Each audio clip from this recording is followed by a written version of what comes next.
अगर Virat Kohli ODI team में ना हो तो उस पोजीशन पे कौन खड़ा होगा।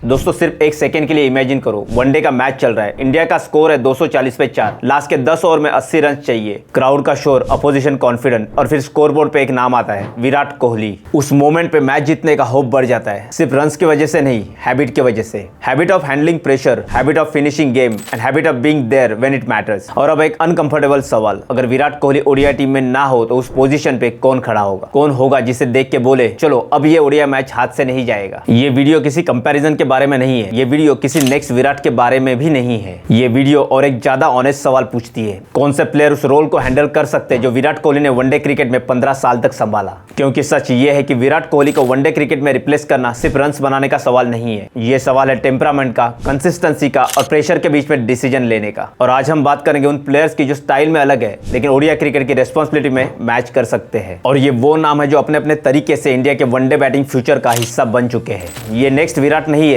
लेकिन ये वो प्लेयर है जो ओडीआई फॉर्मेट में विराट के बाद रिस्पांसिबिलिटी संभाल सकते हैं। और यही फर्क समझना सबसे जरूरी है। वनडे क्रिकेट में विराट का रोल सिर्फ नंबर 3 बैट्समैन का नहीं था, वो था वनडे मैच को संभालने वाला, प्रेशर में गेम को कंट्रोल करने वाला और इमोशनली टीम को स्टेबल रखने वाला। वनडे क्रिकेट में विराट का सबसे बड़ा वेपन था ओवर्स का मैनेजमेंट। 2011 से लेकर 2025 तक ओडीआई क्रिकेट में 50+ का एवरेज और ओडीआई चेसिंग में दुनिया का सबसे रिलायबल बैट्समैन। लेकिन सबसे डेंजरस चीज रन्स नहीं थी, प्रेडिक्टेबिलिटी थी, क्योंकि अपोजिशन जानती थी अगर विराट क्रीज पे है तो मैच जिंदा है। अब सवाल ये आता है कि ओडीआई में उस प्रेशर को कौन हैंडल करेगा, और सबके दिमाग में सबसे पहला नाम आता है शुभमन गिल का। गिल का केस सबसे ऑब्वियस है और सबसे रिस्की भी। क्लास है, टेम्परामेंट है, ओडीआई फॉर्मेट में ऑलरेडी एलिट नंबर्स है और उसका सबसे स्ट्रॉन्ग पॉइंट है टाइम। वो रश नहीं करता, वो पैनिक नहीं करता और अपने टेक्निक पे प्रेशर गेम में भरोसा रखता है। अब इमेजिन करो वनडे क्रिकेट का एक सिचुएशन जहां इंडिया को 50 ओवर में 312 रन चेस करने हैं। इंडिया का स्कोर है 28 ओवर में 145 और 3, रन रेट ठीक ठाक है लेकिन मैच स्लिपरी है। अब ड्रेसिंग रूम में एक सवाल उठता है, कौन इस मैच को धीरे धीरे अपने साइड लाएगा। वनडे क्रिकेट में विराट सालों तक यही करता था, सिंगल से प्रेशर तोड़ता था, बॉलर्स को एक भी ओवर फ्री नहीं देता था। गिल के पास भी ये एबिलिटी है लेकिन ओडीआई क्रिकेट में अभी तक ये रिस्पांसिबिलिटी उसके शोल्डर पे नहीं आई है। और गिल के लिए रियल टेस्ट तब होगा जब टीम बोलेगी अब तू एंकर है, अब तू मैच संभालेगा। पोटेंशियल मासिव है पर रिस्पांसिबिलिटी का असली टेस्ट अभी भी बाकी है। और यहीं से बात आगे बढ़ती है मिडिल ऑर्डर की तरफ। केएल राहुल, ये एक नाम जो ऑलरेडी प्रेशर जी चुका है। ओडीआई क्रिकेट में ये नाम ऑलरेडी प्रेशर के साथ जी चुका है। World cup pressure, knockout matches, wicket keeper और बैटर का ड्यूअल रोल। केएल राहुल का सबसे बड़ा स्ट्रेंथ ही उसका ओडीआई टेम्परामेंट है। जब टॉप ऑर्डर कोलैप्स हो जाता है, जब मैच स्लो हो जाता है, जब रन रेट कंट्रोल करना होता है, तब राहुल पैनिक नहीं करता। उसका गेम लाउड नहीं है लेकिन ओडीआई सिचुएशन में उसकी रिलायबिलिटी लाउड है। विराट जैसी इंटेंसिटी नहीं लेकिन विराट जैसी सिचुएशन मैच्योरिटी जरूर है। 2023 के वर्ल्ड कप में जब राहुल फायर पे था तो उसकी कंसिस्टेंसी और स्ट्राइक रोटेशन बिल्कुल विराट जैसी लग रही थी। और यही वर्सैटिलिटी उसे विराट कोहली के बाद ओडीआई सेटअप का स्ट्रॉन्गेस्ट पिलर बनाती है। ओडीआई क्रिकेट में जब टीम को सेफ हैंड चाहिए होते हैं तो केएल राहुल का नाम नेचुरली आता है। इसके बाद एक नाम आता है ऋतुराज गायकवाड़।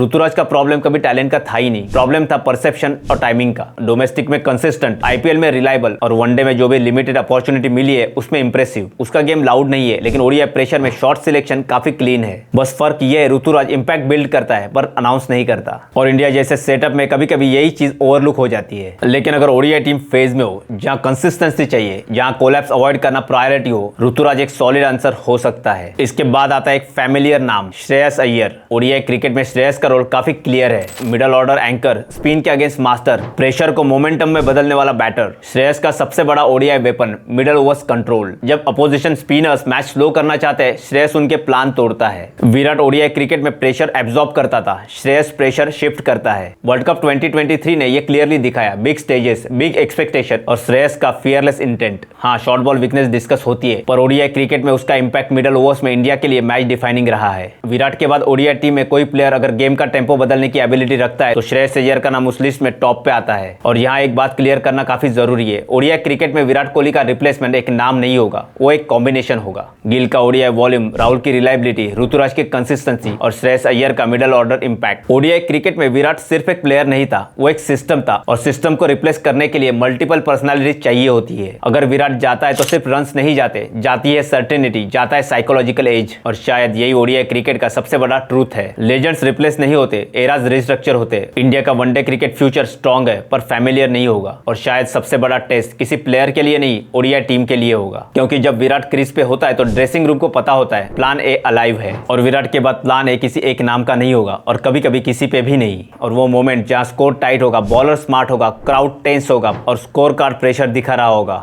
वही डिसाइड करेंगे कि कौन सिर्फ टैलेंटेड है और कौन ओडीआई क्रिकेट की जिम्मेदारी उठाना सीख रहा है। विराट ने ओडीआई क्रिकेट में ये जिम्मेदारी 15 साल तक संभाली। अब ये जिम्मेदारी पास ऑन नहीं होगी, ऑन करनी होगी। और जब भी कोई प्लेयर मैच के उस क्रिटिकल मोमेंट पे खड़ा होगा, मैच को संभालेगा और बिना कोई नॉइस किए काम खत्म करेगा, तब शायद हम कंपैरिजन नहीं करेंगे, सिर्फ बोलेंगे गेम सेफ है। और क्रिकेट में उससे बड़ा कॉम्प्लीमेंट किसी बैटर के लिए नहीं होता। दोस्तों, तो आज के लिए इस वीडियो में इतना ही। अगर वीडियो अच्छी लगी तो उसे लाइक करना, अपने क्रिकेट बडीज के साथ शेयर करना। मैं हर हफ्ते ऐसे बेहतरीन क्रिकेट के वीडियोस लाते रहता हूं। मुझसे जुड़े रहने के लिए इस चैनल को सब्सक्राइब जरूर करना। Finally, thank you for watching.